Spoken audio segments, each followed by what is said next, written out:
오늘 말씀은 예수님께서 일으키신 요한복음에 기록된 7번째 표적 나사로가 살아나는 소생하는 사건입니다.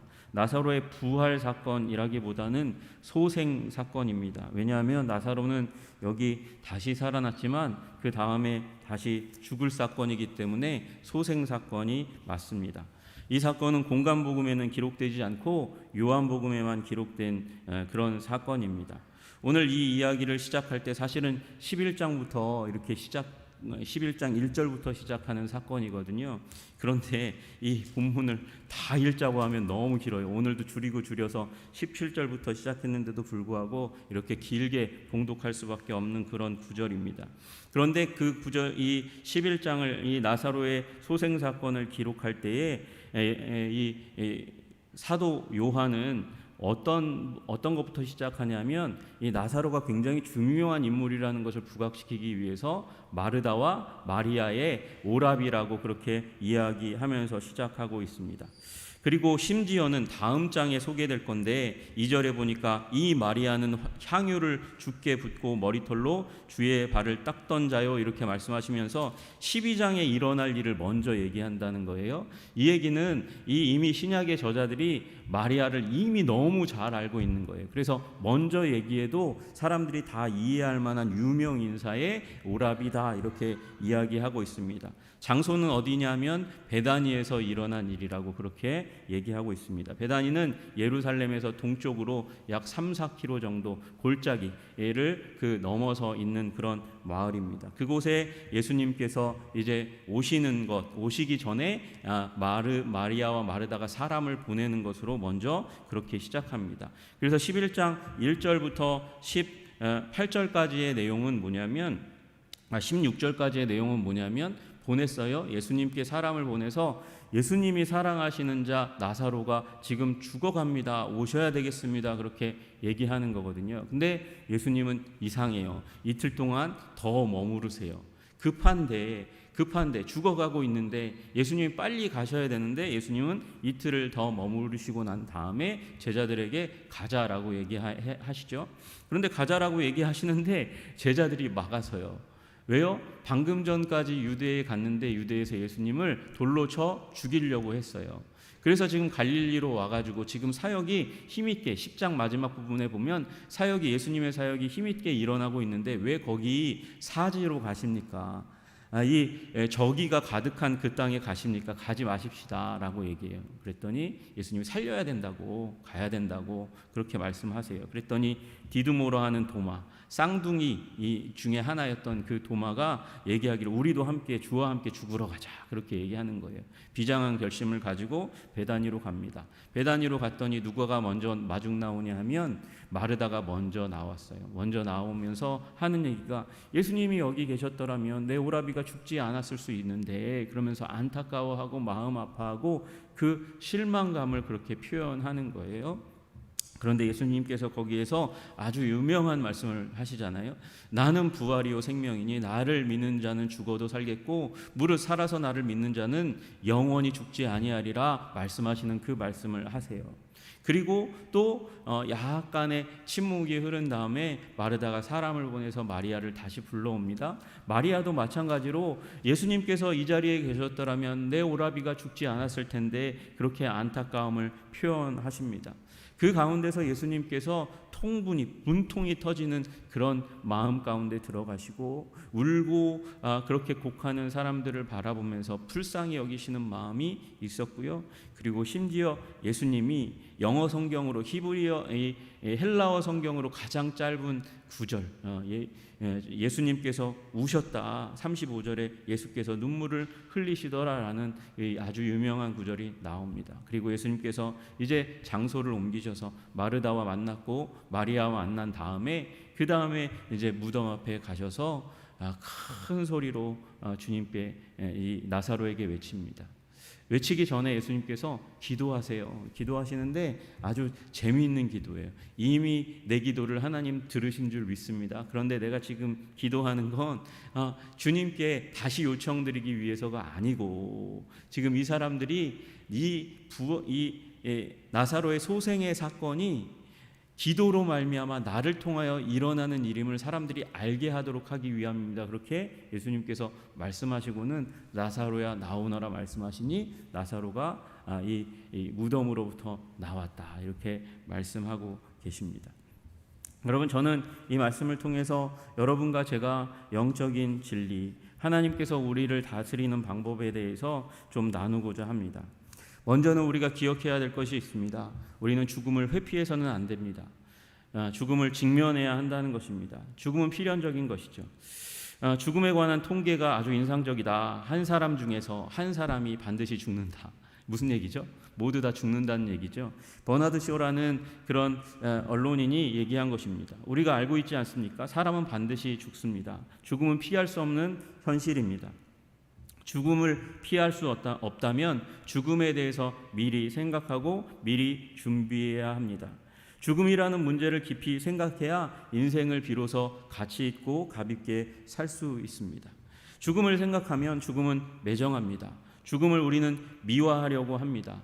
이쁜 그런 꽃들을 그 관에 가득 채우는 그런 일들을 하면서 죽음이 마치 그렇게 심각한 것은 아닌 것처럼 좋은데 돌아가는 거라고 그렇게 얘기하지만 본래적으로 죽음은 미화할 수 없는 것입니다. 잠들다는 것은 죽음을 완곡하게 표현하는 그런 표현이지만 죽음은 경고 없이 올 때가 많고 너무나 무자비하게 옵니다. 죽음은 따돌릴 수도 없습니다. 이길 수도 없습니다. 빈 불을 떠나서 노소를 떠나서 질서 없이 병자와 건강한 사람을 떠나서 악인과 선인을 가리지 않고 누구도 반기지 않지만 모두에게 찾아오는 것이 죽음입니다. 예수님은 일부러 이 죽음을 피하도록 그렇게 만드시지 않으시는 분이시라는 걸 우리는 그 죽음을 직면하도록 하는 분이라는 사실을 기억해야 합니다. 예수님도 나사로가 잠들었다는 표현을 사용하셨어요. 그러니까 제자들이 뭐라고 얘기하냐면 주여 잠들었으면 낫겠나이다. 12절에 그렇게 얘기한단 말이죠. 그러니까 제자들이 그 죽음을 직면하지 않으려고 하니까 예수님께서 나사로가 죽었느니라 말씀하셔요. 4절에는 이 병은 죽을 병이 아니라 이렇게 말씀하셔 놓고 상황이 달라진 걸까요? 예수님이 오판하신 걸까요? 잘못 생각하신 걸까요? 아닙니다. 예수님은 나사로를 결국에는 죽을 병이 아니라 소생시킬 것이지만 여기 모든 등장인물 제자와 마리아와 마르다 심지어 조문객들도 죽음을 직면하게 하시려고 이틀 동안 지체하신 거예요. 이틀을 더 계셨던 거예요.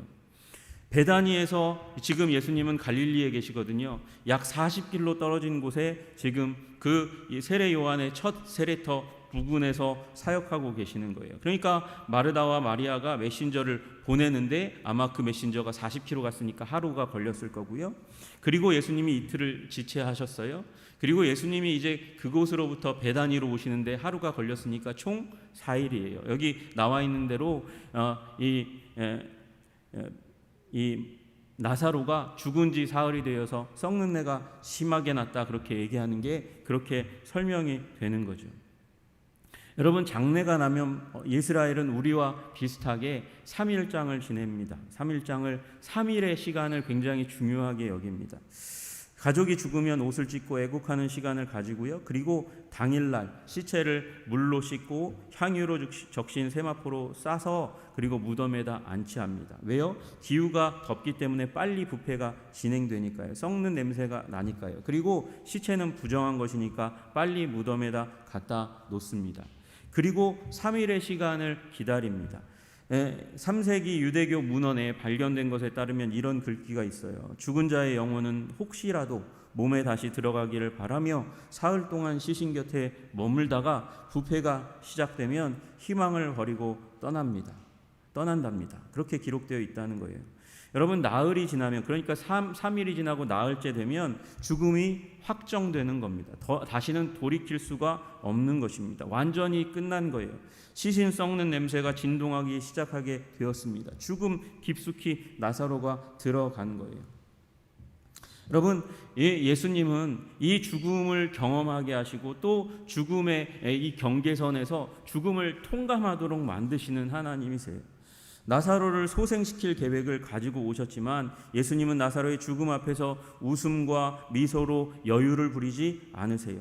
죽음에서 이끌어내어 다시 살리실 것이 너무 당연하게 예수님은 보고 계시지만 예수님은 우리들처럼 서둘러서 그렇다고 조급하게 행동하시는 분도 아니세요.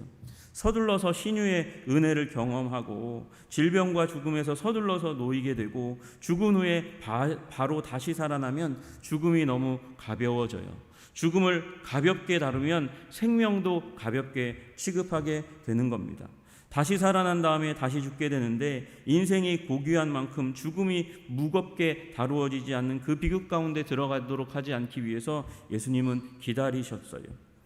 그리고 예수님은 베다니에 오셔서 나사로의 집, 마리아와 마르다가 지금 거하고 있는 장소가 어디인지 분명하게 알고 계신데도 불구하고 그 집으로 바로 가시지 않습니다. 예수는 아직 마을에 들어오지 아니하시니 마르다가 맞이했던 곳에 그대로 계시더라. 30절에 기록하고 있습니다. 예수님은 마을 입구에 서서 슬픔에 잠긴 마르다를 만나셨고 마리아를 만나셨어요. 왜 그러셨을까요? 여러분, 이 마을의 경계 입구는 산자와 죽은 자를 가르는 공간입니다. 그 경계선입니다. 마을 안쪽은 산자들의 공간입니다. 그 공간에서 살다가 죽으면 그 죽은 자를 메고 마을 밖으로 옮깁니다. 마을 밖은 죽음의 공간입니다. 죽은 자들을 죽음의 공간으로 이동하는 그 입구에 주님은 서 계신 거예요. 집을 알고 있는데도 그 자리에서 그대로 서 계신 거예요. 마을 입구 삶과 죽음의 경계선에서 죽음의 절망이 가져다주는 경계에 서서 지금 죽음을 생명으로 맞바꾸시기 전에 먼저 죽음을 직면하게 만드시는 것입니다. 생명을, 소생을 맞이하기 전에 죽음을 철저하게 경험하게 하시는 것이죠. 그래야 소생이 생명을 얻는 것이 진정한 기쁨이 되는 것입니다. 그래서 죽음이 완전히 확정된 날, 나을 때 되는 날 주님께서 오신 겁니다. 사실은요, 이미 죽음은 그 가정 가운데 기다리고 있다는 사실을 예수님은 아셨을지도 몰라요. 예수님은 만날 때부터, 나사로를 만날 때부터 나사로의 죽음을 보고 계셨을지 몰라요. 나사로는 지금 젊어서 죽은 거거든요. 마리아와 마르다의 누이니까 나이가 그렇게 많지 않아요. 빨리 죽었어요. 다른 사람보다 평균 수명보다 빨리 죽었어요. 나사로의 집이 어디 있다고요? 베다니에 있다고요. 베다니는요, 히브리어로 그렇게 번역하면 빈민의 집이에요. 빈민의 집. 아람어로 해석하면 고통의 집이에요. 고통의 집. 고통이 누구에게 찾아옵니까? 환자들에게 찾아오는 거거든요. 그러니까 베다니는 가난해서 예루살렘에서 살 수 없는 자들이 거하는 빈민촌이고 병든 자들이 거주하는 환자촌이라는 거예요. 나사로는 그래서 갑자기 죽은 게 아니고 지병으로 서서히 죽어가고 있는 환자였을 겁니다. 질병은요, 죽음의 그림자입니다. 예수님은 이 죽음과 질병을 예수 믿는 순간 바로 없애시는 분이 아니세요. 예수님은 죽음을 피할 수 없는 것, 없어도 되는 것으로 만드시는 분이 아니세요. 오히려 정면으로 직면해야 하는 어떤 것으로 삼으시도록 그렇게 만드시는 분이십니다. 그래서 예수님은 우리 고통에 자주 그렇게 바로바로 나타나시지 않아요. 우리의 기대와 소망과는 달리 예수님은 늦게 나타나세요. 예수님이 나사로의 죽음의 시간에 그 자리에 안 계시는 부재의 하나님이라는 거예요. 가장 고통스러운 순간에 안 계신 부재의 하나님, 구원자라고 메시아라고 그리스도라고 하시고는 가장 필요할 때는 안 계신 것처럼, 너무 멀리 계시는 것처럼 행동하는 너무 낯선 하나님이세요. 그러니까 마리아도 마르다도 그렇게 이야기하는 거죠. 주께서 여기 계셨더라면 내 오라버니가 죽지 아니하였겠나이다. 예수님을 잘 알지 못하던 사람들도 우시는 예수님을 바라보시면서 보라, 예수님이 그를 얼마나 사랑하셨는가. 맹인의 눈을 뜨게 한 이 사람이 그 사람은 죽지 않게 할 수 없었더냐. 여러분, 이 낯선 하나님 때문에 가슴이 메어지고 터집니다. 아픕니다. 그러나 여러분, 우리 기억해야 할 사실이 있습니다. 죽음의 아픔, 그것을 경험하게 하시는 하나님은 여전히 우리를 사랑하시는 하나님이시라는 사실이에요. 우리는 이 질병과 죽음 앞에 어떤 것도 행할 수 없는 무력한 존재이고 그래서 애통해야 하지만 주님은 이 고통이 있다고 죽음이 있다고 하나님이 우리를 미워하시는 것도 버리시는 것도 아니라는 사실을 기억해야 합니다. 여전히 하나님의 사랑이 우리 위에 머물고 있다는 사실을 기억해야 한다는 것입니다. 요한은 병들어 죽어가는 나사로와 그를 지켜보는 그 가정에 대해서 이야기를 그려내 가면서도 아주 길게 이야기를 풀어가면서도 그 나사로가 분명히 하나님의 사랑을 받는 존재라는 것을 포기하지 않고 그곳에 기록해 놓습니다. 하나님의 사랑은 분명하고도 불변하는 사실이라고 이 성경 안에 기록해 놓는 거죠. 죽은 자 나사로, 유일한 남자, 그 가정의 유일한 남자 나사로가 죽어서 이제 가정을 대표하는 자를 잃어버린 가정, 그러니까 망한 가정이에요.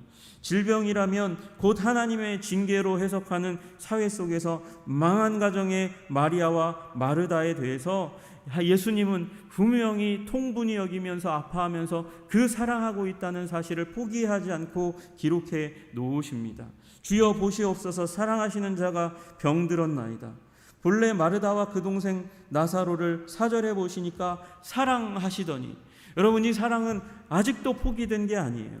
이 성경이 끝날 때까지 포기되지 않고 그리고 생략되지 않은 구절입니다. 11절에 나사로를 예수님은 친구라고 말씀하십니다. 우리의 친구라고, 예수님이 우리의 친구라고, 나의 친구일 뿐만 아니라 제자들의 친구라고 그렇게 말씀하시며 나사로를 향한 그 호의와 사랑을 포기하지 않습니다.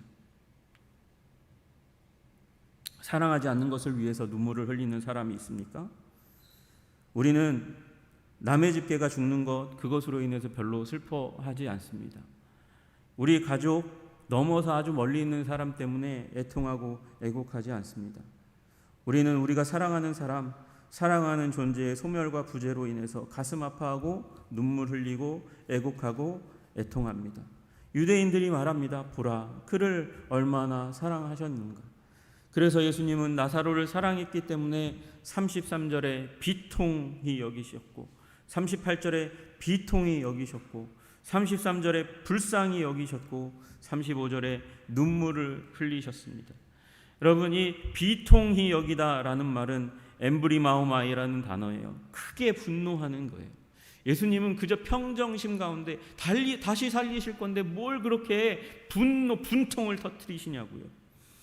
여러분, 다시 살리실 건데 타라소, 주님께서 요동하는 마음을 가지는 거예요. 움직이는 마음, 안정되지 않은 마음.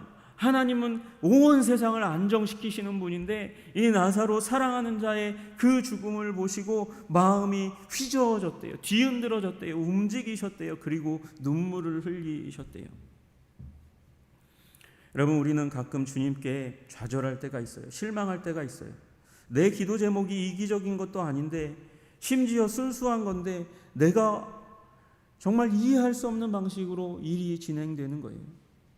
자기 백성을 사랑하는 하나님이시라면 이러하게 하실 것 같은데 그분의 타이밍은 그런 기대에 맞아 떨어질 때가 오히려 더 드물어요. 그래서 심지어는 하나님 안 계신 거 아니야? 라고 얘기하는 그런 상황들이, 그런 말이 입에 터져 나올 때가 있어요.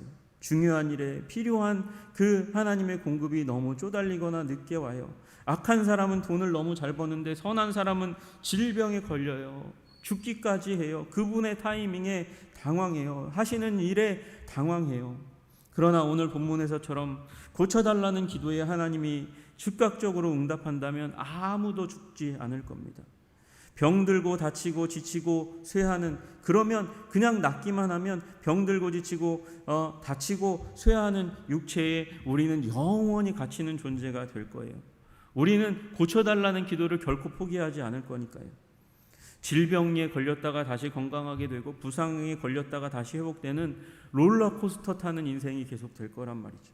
그러나 주님은 부재의 상황 가운데 인생의 문제를 직면하면서, 그러면서도 나의 사랑을, 나의 놀라운 너희를 향한 그 사랑을 보고 나와서 신뢰하라고, 신뢰해야 새로운 인생의 국면이 만들어진다고 그렇게 말씀하십니다. 주님은 그 아픔의 현장 가운데 그냥 뒷짐지고 구경하시는 분이 아니시고 우리와 함께 슬퍼하고 아파하시는 분이세요. 여러분, 그래서 우는 걸 부끄러워하시면 안 됩니다. 울어야 주님이 오셔서 같이 울어주십니다. 우리의 문화는 눈물 흘리면 안 된다고 말하고 또 항상 기뻐해야 된다고, 슬퍼하는 것은 그리스도인답지 못하다고 말하는 사람들이 있습니다. 물론 병적이고 감상적인 슬픔은 거부해야 합니다. 그러나 성경은 비통해하는 것을 결코 정죄하지 않습니다. 오히려 울 수 없는 사람은 진정으로 사랑할 수 없을지 모르겠습니다. 죽음 너머로 사랑하는 가족을 보내고 사랑으로 말미암아 슬픔을 가장 자연스럽게 표현할 수 있는 눈물을 하나님께서 우리들 가운데 주시기 위해서 그렇게 지체하시는지 모르겠어요. 그런데 눈물은 우리의 마음을 깨끗하게 하시는 하나님의 선물입니다. 그래서 눈물을 값지게 여기시는 여러분 되시기를 주님의 이름으로 축복합니다. 그리고 당연히 거기서 끝나지 않고 주님은 우리의 슬픔 가운데 오셔서 같이 슬퍼하시고 우리의 아픔에 같이 아파하시고 우리의 눈물에 함께 눈물을 흘리시는 하나님이십니다. 여러분, 상상해 보신 적이 있으신지 모르겠습니다. 비통해 하시고 눈물을 흘리시는 하나님. 네, 그렇습니다. 우리 하나님은 죽음을 회피하지 않으시고 직면하게 하실 뿐만 아니라 사랑하시기 때문에 오셔서 비통해 하시고 불쌍히 여기시고 눈물을 흘리시는 하나님이십니다. 다시 얘기해서 더 깊은 관계 가운데 들어가시는 하나님이십니다. 종교는요, 우리를 해야 할 것과 하지 말아야 될 것으로 나누고 우리를 그 경직된 체계 안에 가두려고 합니다. 그러나 기독교는 종교가 아닙니다. 기독교는 관계입니다. 하나님과의 만남이고 하나님과의 관계입니다. 더 깊은 관계 안으로 초청하시는 하나님은 질병과 죽음으로 소멸해가는 우리의 운명에 함께 하시면서 우리와 함께 아파하고 눈물 흘리는 하나님이셔서, 그래서 천상의 보좌를 버리고 이 땅 가운데 성육하신 하나님이십니다. 그래서 예수님은 육체로 오셨을 뿐만 아니라 죽음의 현장 가운데 오셔서 더러운 현장 빈민촌에 병자들 환자촌에 오셔서 주님은 무덤에서 같이 오셨습니다. 장례식에서 비통해 하셨고 불쌍히 여기시고 눈물을 흘리시는 하나님, 그 눈물을 흘림 속에서 우리의 타는 듯한 머리를 식혀주시고 가슴에 참을 수 없는 고통에 해방을 주시는 하나님이십니다. 그리고 그 눈의 눈물 너머로 하늘의 무지개를 볼 수 있는 시야를 우리에게 주시는 하나님이십니다. 그 하나님을 경험하시는 여러분과 제가 되기를 주님의 이름으로 축복합니다. 여러분, 그 무지개를 보려면 같이 우시는 예수님, 그것을 넘어서서 우리를 생명으로 이끄시는 예수님을 믿어야 합니다. 예수님은 뭐라고 말씀하시냐면 나사로의 죽음의 순간에 베다니에 없었던 것, 그것을 기뻐한다고 말씀하세요.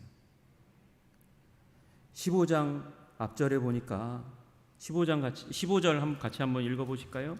11장 15절 같이 한번 읽어보시겠습니다. 시작.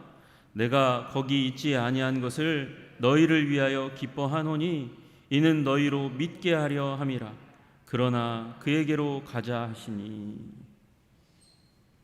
여러분, 내가 거기 있지 아니한 것, 죽음의 현장 가운데, 슬픔의 현장 가운데 내가 지체한 것, 부재한 것을 인하여 너희를 위하여 기뻐한다, 그렇게 말씀하세요.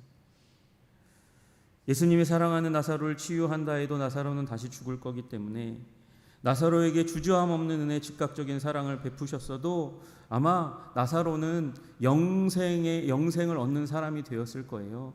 그러나 주님께서는 나사로 한 사람을 다루기 위해서 이렇게 길게 성경을 기록한 게 아니세요.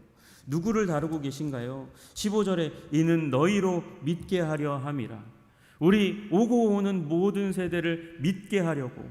무엇을 믿게 하려고요? 우리 예수님께서는 그 완전한 죽음 가운데서도 이끌어내시는 하나님이시라는 사실을 믿게 하시려고요.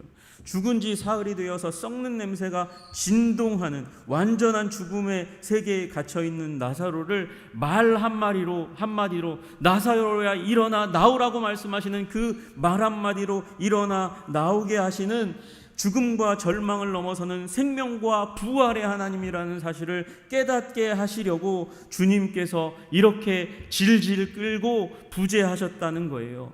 거기에 있지 않은 것을 인해서 감사한다고 말씀하시는 거예요. 여러분, 우리는 다 죽습니다. 우리는 그 나사로 이후에 모든 세대는 여러분과 저는 죽음을 맞이할 겁니다. 이건 명확한 일입니다. 불변하는 일입니다. 여러분과 저는 반드시 죽습니다. 그런데 주님은 우리의 슬픔, 죽음의 현장 가운데 같이 슬퍼하시고 아파하시고 그리고 통분히 여기시는 하나님이실 뿐만 아니라 우리를 이끌어내어 그 죽을 병에서 그 영원한 저주에서 이끌어내어 영원한 영생의 삶으로 이끌어가는 하나님이라고 말씀하십니다. 그리고 이것이 하나님이 하시는 영광의 하나님이 하시는 일이라는 걸 보여주시는 거예요. 예수께서 4절에 보니까 이 병은 죽을 병이 아니라 다시 살아날 것이지만 더 중요한 게 있다고 말씀하시는 거예요. 다시 살리는 것보다 더 중요한 목적이 있대요. 하나님의 영광을 위하며 하나님의 아들이 이로 말미암아 영광을 받게 하려 함이라. 하나님께서 이 죽음의 사건을 통해서 소생의 사건을 통해서 영광을 받으시고 예수님이 영광을 받으시려고 하기 위해서 이 일을 여기까지 끌고 오신 거예요.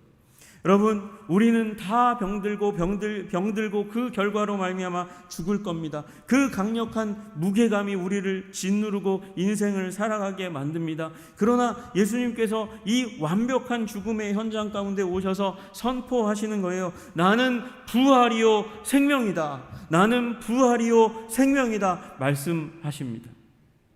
나는 뭐뭇이다. 에고에임이 이건 하나님만 쓸 수 있는 말이라고 제가 한번 말씀드린 적이 있습니다. 신선언입니다. 짐은 왕만 쓸 수 있는 말이기 때문에 그 말을 썼다가는 그 말을 쓴 조선시대의 사람은 다 죽임을 당합니다. 마찬가지입니다. 에고에임이 나는 이라는 말을 함부로 쓸 수 없어요. 신만이 하나님만이 여호와만이 이 말을 쓸 수 있는데 예수님이 여호와 그분과 동일 본체이시기 때문에 나는 부활이요 생명이니 말씀하시는 거예요.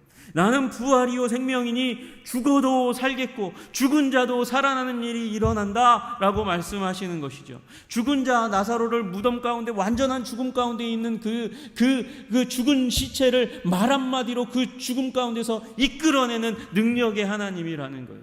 여러분, 그 이스라엘의 장례에는요 배로 동이잖아요. 배로 동이면 그곳에 그냥 동이지 않고 향료를 거기다 듬뿍 부어가지고 아주 무겁게 만들어요. 그게 30kg, 40kg까지 이르는 일이 일어나요. 지금 나사로가 힘없이 병들어서 죽었던 나사로가 예수님께서 나사로야 일어나 나오라 말씀하시는 그 한마디에 배를 그대로 동인 채로 나와왔습니다. 다시 얘기하면 30kg, 40kg를 몸에 짊어지고 나올 수 있는 힘과 능력을 가지고 무덤을 박차고 나오는 거예요.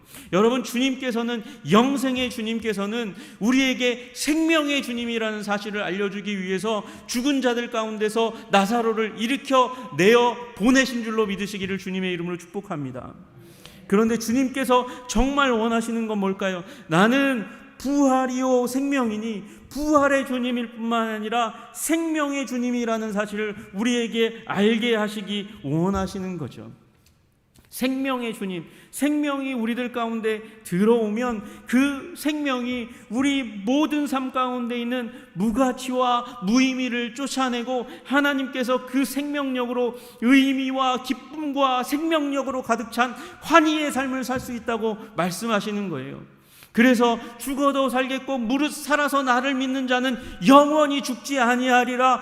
죽음이 전혀 의미가 없는 생명으로 가득 찬 인생으로 살아갈 수 있다는 것을 알려주기 위해서 주님께서는 일부러 나는 부활이라는 말만 하셔도 되는데, 나는 부활이요 생명이니 죽은 자도 다시 살아나고 살아서 나를 믿는 자는 죽음이 전혀 무의미해지는 의미와 기쁨과 생명으로 가득 찬 삶을 너희에게 부어주는 생명의 하나님이다 말씀하고 계신 줄로 믿으시기를 주님의 이름으로 축복합니다. 여러분, 죽음에 지지 마십시오. 죽음은, 그래서 죽음을 직면하게 하신 하나님은 사랑을 직면하게 하시고 생명을 직면하게 만드시는 거예요. 무덤에서 나온 나사로를 보면서 나는 부활의 주님일 뿐만 아니라 생명의 주님이라고. 여러분, 병들어 계십니까? 그 병 때문에 짓눌려서 신음하고 아파하고 괴로워하십니까? 아니요. 그 가운데서 주님은 지금 일어나라고 말씀하시는 거예요. 그 질병이, 그 죽음이 무의미한 그 삶 가운데 들어가라고 말씀하시는 것이죠. 그 생명, 예수님과의 관계에서 그 생명을 누리라고 말씀하시는 것이에요. 여러분, 주님의 법칙은 우리 20, 30대를 지나면 그때부터 시작해서 노화가 지속되는 인생을 살아가게 만듭니다. 여러분, 20대면 이제 예전에는 70, 80이라고 얘기하는데 이제 120의 인생이니까 6분의 1밖에 되지 않는 그 인생을 이 성장하는 시기로 살다가 나머지 인생은 쇠퇴하는 시기로 살아가게 만드시는 거예요. 왜 그렇습니까? 약할 때 비로소 하나님을 붙잡으니까, 병들면서 하나님을 붙드니까, 믿음을 가진 삶, 하나님을 의뢰하고 의지하는 삶, 그래서 예수님이 우리 몸에서 일어나는 생명이 아니라 하나님께서 주시는 생명을 의지해서 살아가는 삶을 살도록 그렇게 하나님께서 인도해 가시는 거거든요.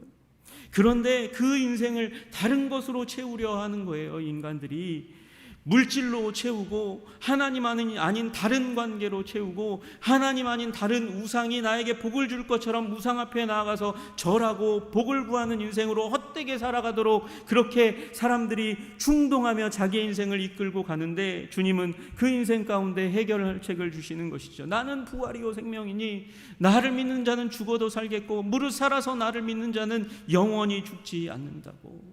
그 생명의 삶 가운데 오라고 주님께서 우리를 부르시고 계신 줄로 믿습니다. 여러분, 여러분의 인생을 그러니 생명 없는 것처럼 낭비하지 마시기를 바랍니다. 여러분, 존 파이퍼라는 목사님이 계세요. 정말 탁월하게 영광스럽게 쓰임받았던 목사님이 지금도 쓰임받고 계세요. 근데 그분이 암이라는 질병의 판정을 받습니다.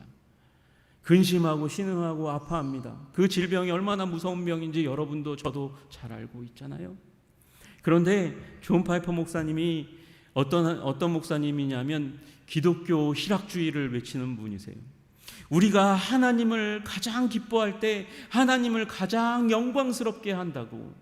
어쩔 때요, 하나님을 기뻐할 때 하나님을 가장 영광스럽게 만든다고. 그래서 우리는 기뻐해야 한다고 외치던 목사님인데 암병이 찾아왔어요. 절망이, 어두움이, 죽음이 그 인생 가까이 온 거예요. 그런데 그 목사님이 결단합니다. 나는 인생을 낭비하지 않겠다고. Don't waste your life. 당신의 삶을 낭비하지 마십시오. 나는 이 암병 가운데도 불구하고 하나님을 기뻐하고 즐거워하는 영원한 영생의 생명력으로 가득 채우며 나의 남은 인생을 살아가겠습니다. 여러분, 죽음의 질병에 지지 마십시오. 예수님을 더 가까이 모시십시오.